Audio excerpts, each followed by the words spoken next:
This is problem 8.121 on page 478. A cable is placed around 3 parallel pipes. 2 of the pipes are fixed and do not rotate. The third pipe is slowly rotated. Knowing that the coefficients of friction are mu s equals 0.25 and mu k equals 0.2, determine the largest weight W that can be raised in case A, if only pipe A is rotated counterclockwise, B, if only pipe C is rotated clockwise.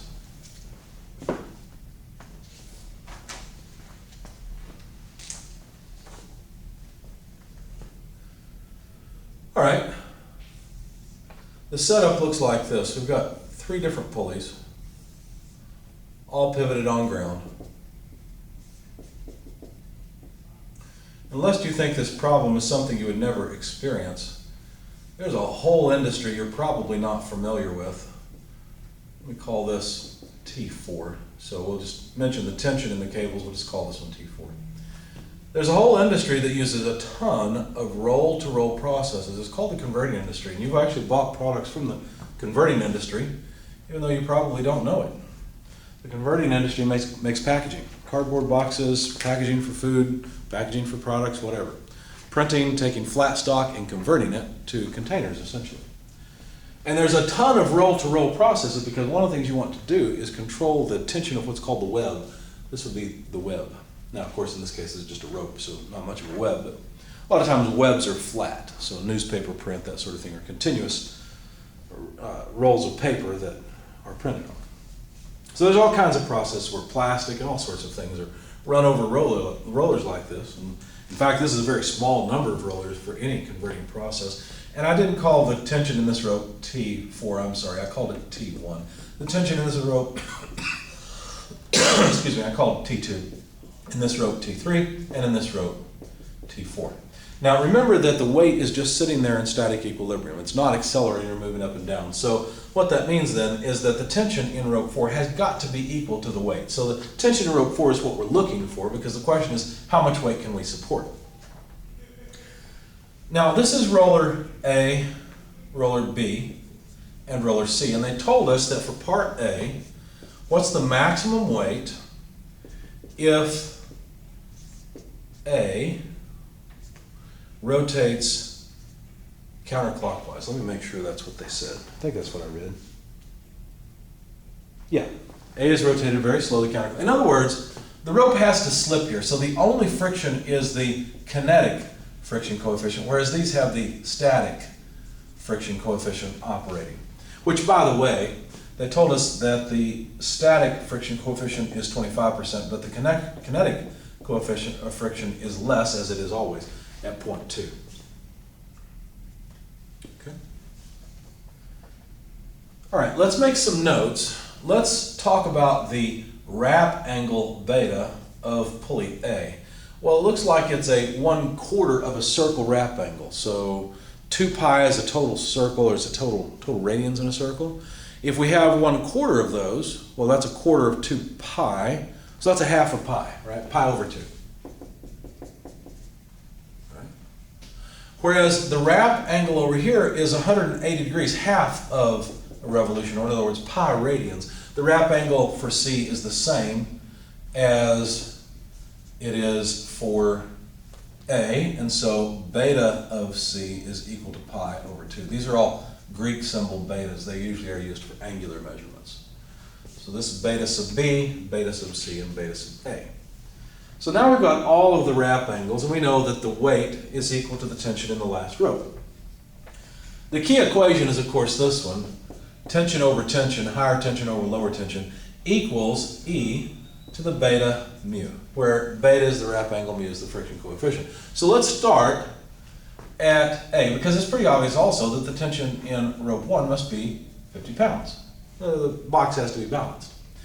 Now A is rotating counterclockwise, indicating that T2 is higher than T1. T1 is looser. So this will work just with the subscripts that we have. So T2 equals T1 e to beta A times the kinetic friction coefficient. So that's the relationship between the rope around A. Now, I assume that we want as much weight as possible, indicating that the friction's going to help. The weight's about to drop, so the friction has to act up this way. So let's jump down to C and consider what's going on there. If the friction is helping, then the force in rope 3 will be less than the force in rope 4, and we can write T4 over T3 equals E to the beta C mu S, because now we've got static friction. The drum there is not turning. And so T4 is equal to T3 E to the beta C mu S. Now let's tackle drum B.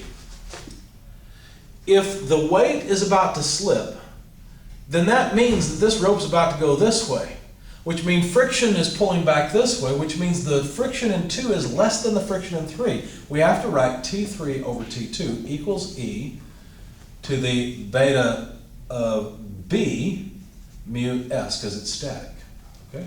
In other words, T3 equals T2 E beta B mu S. Now what I'd like to do is go from 1 all the way to 4. So let's put all these equations together. What do I mean? Well, let's start off with T4 equals T3, but let me write T3 as T2E, but let me write T2 as T1. So let's start off, we're going to plug in T1 for that. T1 E beta A mu K.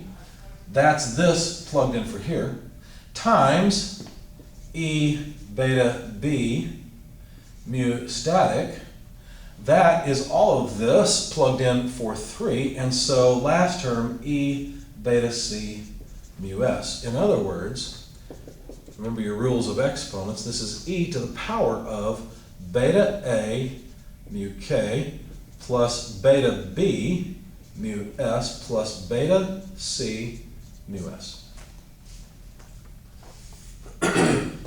So the tension in rope 1 is 50 pounds force.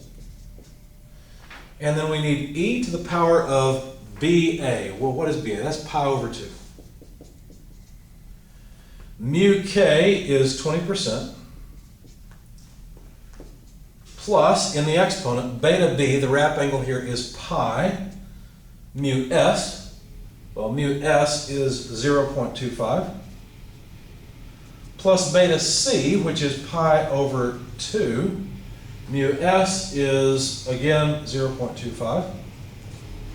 And that's it. These are all numbers. We can plug them into our calculator. I won't belabor the point. The maximum load, T4, comes out to about 222.36 pounds.